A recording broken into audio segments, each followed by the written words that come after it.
Hello, everyone. It's me again. Um, I'm sick again. Uh, this time started out as a sore throat, and it's nasal congestion that's driving me crazy.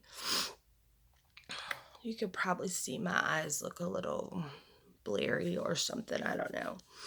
But I was thinking that the reason, and you probably saw in a different video if you watched them all, Lord help you if you've heard me talk that much, but um, that I thought the reason for getting sick more than normal was because the gastric bypass had maybe lowered my immune system somehow. And that's still quite possible, but a thought occurred to me today, and I don't think it really occurred to me before, or maybe it was last night that it occurred to me. But the thought was this. That wasn't the thought. The thought was this. I laid in bed for a lot of years with depression and my back hurting and stuff like that. And so I didn't get out very much, mainly to doctor's appointments and certain family gatherings. But aside from that, I didn't go out that much. So the odd trip to Walmart maybe or a restaurant, but not often. And I think that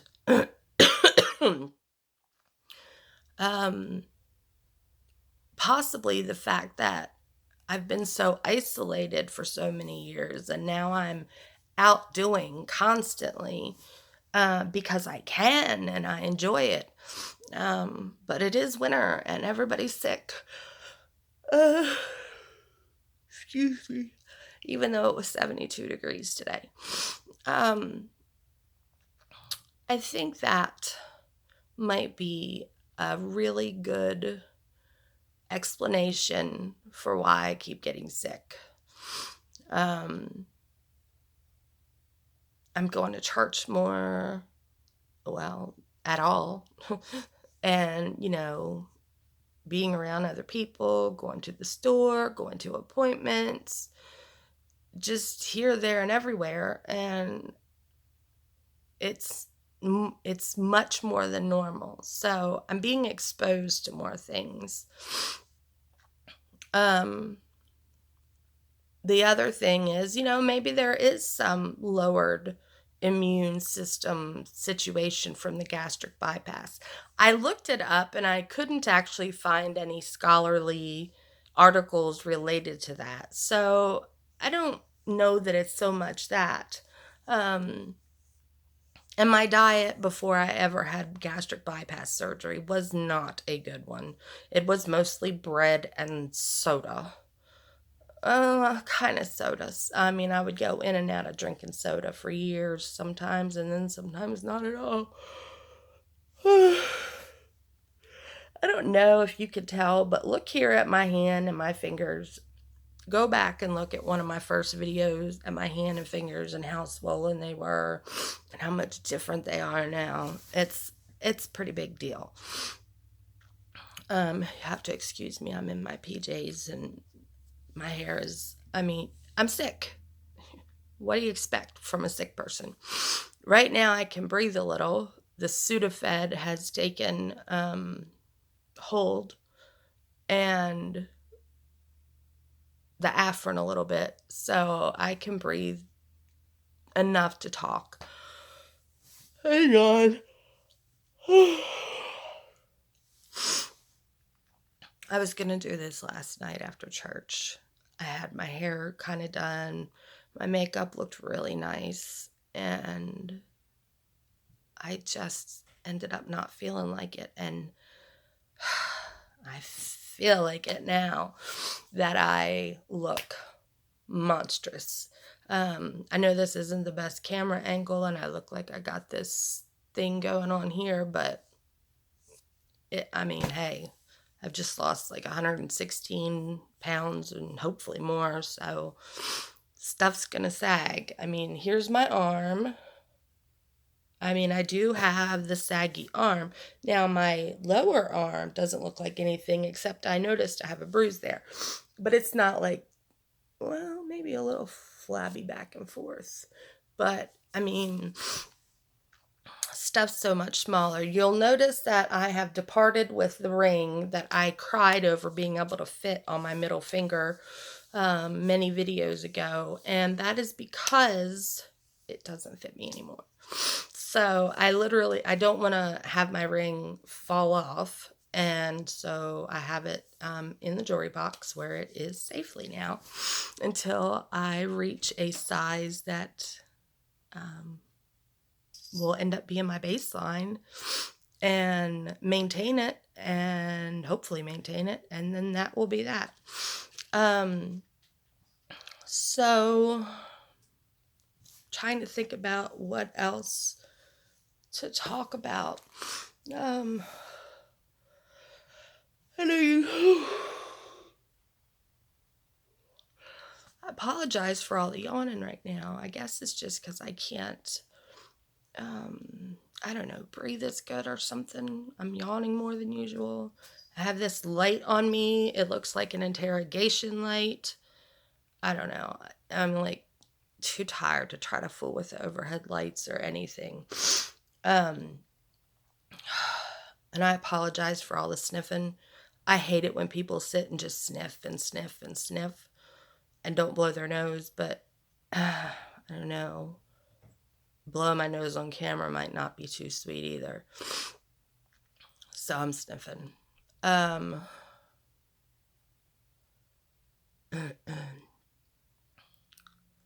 can't think of what I was going to say. Every time I get sick, I lose all of my train of thought. Okay, so here's what I've been eating lately. I've been eating a lot of steak, and they actually come from like the dollar store, the Dollar Tree. I don't know. I was broke, and my mom sent me some food from at her house. It's 2 houses away from mine. To eat that she knew that I could eat, and they are from, I don't know, they're like steaks. They have a lot of filler in them, I can tell, but they're wrapped with bacon like a filet mignon. They're like a filet mignon size, but they're super duper soft. We make them in like our convection oven. Okay, my husband makes them in our convection oven and cuts them up small for me. I mean, there are pieces I have to kind of pull out because they're not right, but I can eat, depending on the size, like 1 to 1.5 of those. They're not heavy like a regular steak is, and they're not as difficult to chew, even compared to the most moist steak you can imagine. I will say this, 2 times lately I have gotten sick and vomited, and that happened a lot early on. I don't know if I already did a video about this, or if I just thought about it in my head. Anyway, food got stuck, and that's just the way it is. And when it gets stuck, you'll know it because you'll be miserable for hours. And if you're miserable for hours and you feel like your stomach's just hurting, well, something is stuck in there. It's not even that you overate, because even if you overeat, it will go down. But in 2 hours' time, it's not going away. I mean, even an hour, it's not getting some relief. There's something stuck. So that's how to tell when something's stuck. Well, now here's what you do about it. You don't complain about how miserable you are. Well, yeah, you do, because I always do. But you don't have to go on message boards and support groups to ask about it and everything else. This is what you have to do. I promised you this is the truth. My doctor agreed, told me that's what he has to do. And he is also a gastric bypass patient who was done like 15 years ago. So when something is stuck, it's the connection they make from your pouch to your intestines is very small. I mean, like, it's not as big as my pinky finger.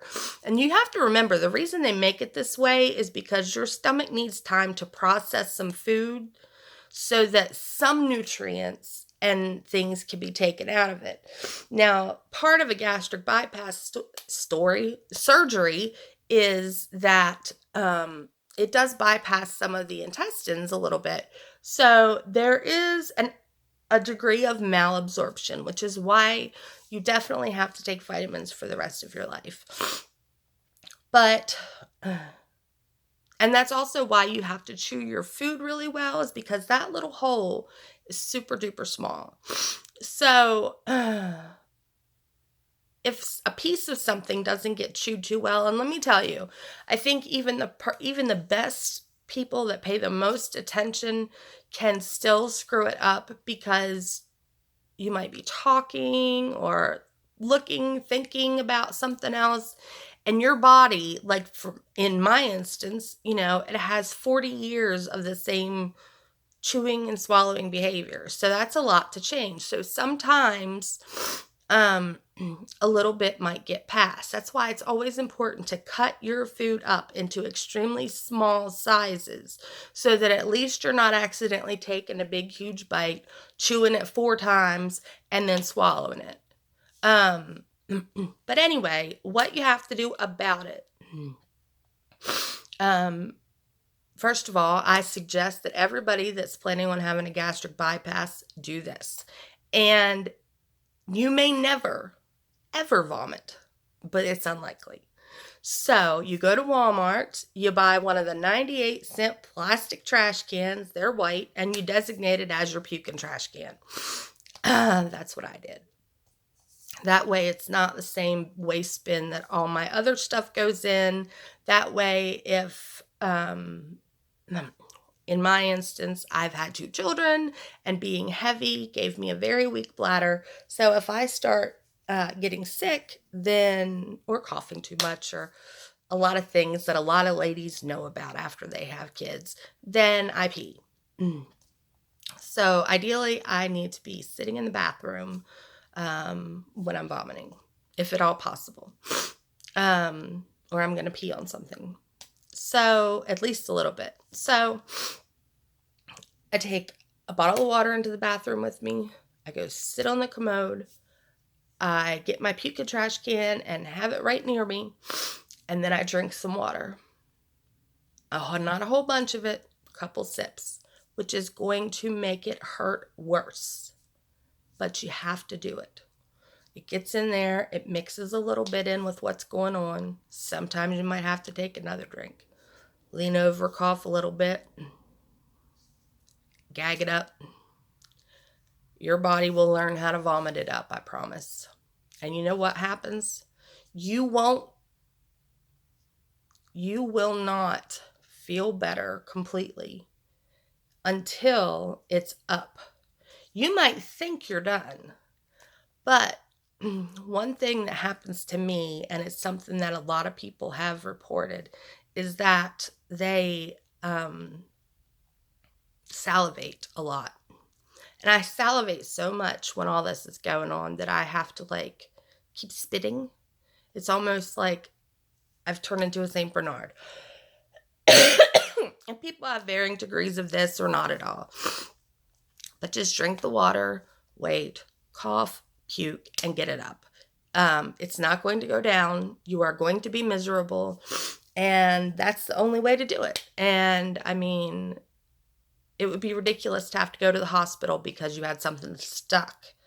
The other thing I suggest is, I'm trying to see if I have some here. Go to Walmart.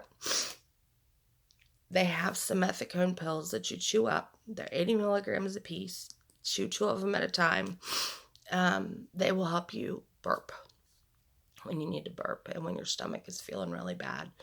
I hadn't vomited in quite a while, and then I vomited those 2 times, a couple days apart.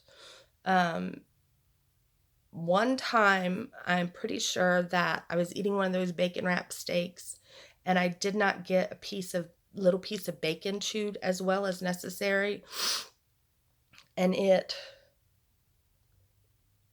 got stuck in the space, basically the outlet, the drain, of the stomach going into the small intestines.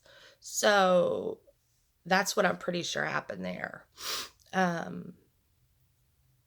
the second time, I was at my doctor's office for a regular visit, and my stomach had been hurting for a couple of hours.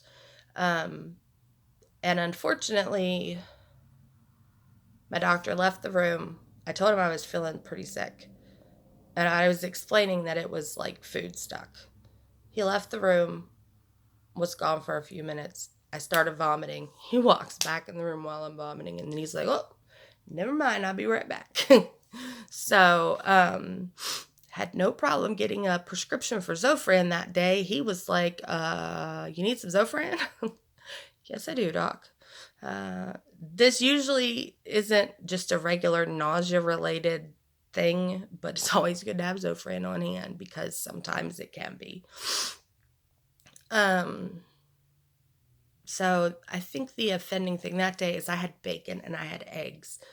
I don't know which it was, but something sat in there and it wasn't good. Let me tell you, that was just the other day.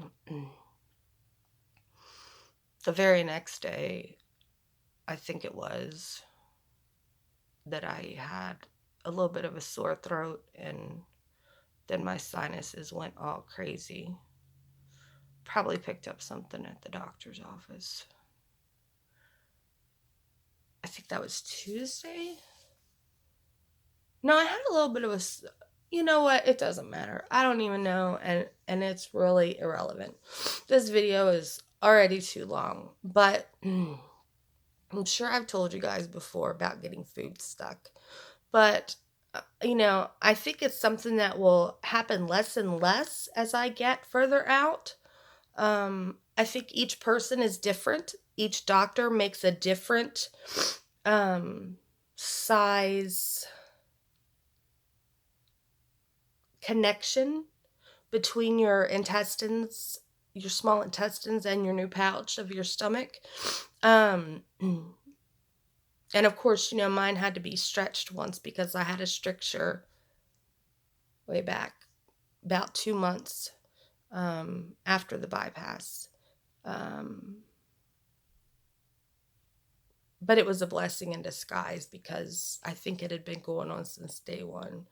So even though I was miserable, I got better. It helped me in a way that got better. So that's all for now. Wherever you are on your journey, I hope you're doing well. I hope you're not getting sick left, right, and sideways all winter. And I just hope that y'all are having a blessed day. Thanks. Love y'all. Bye.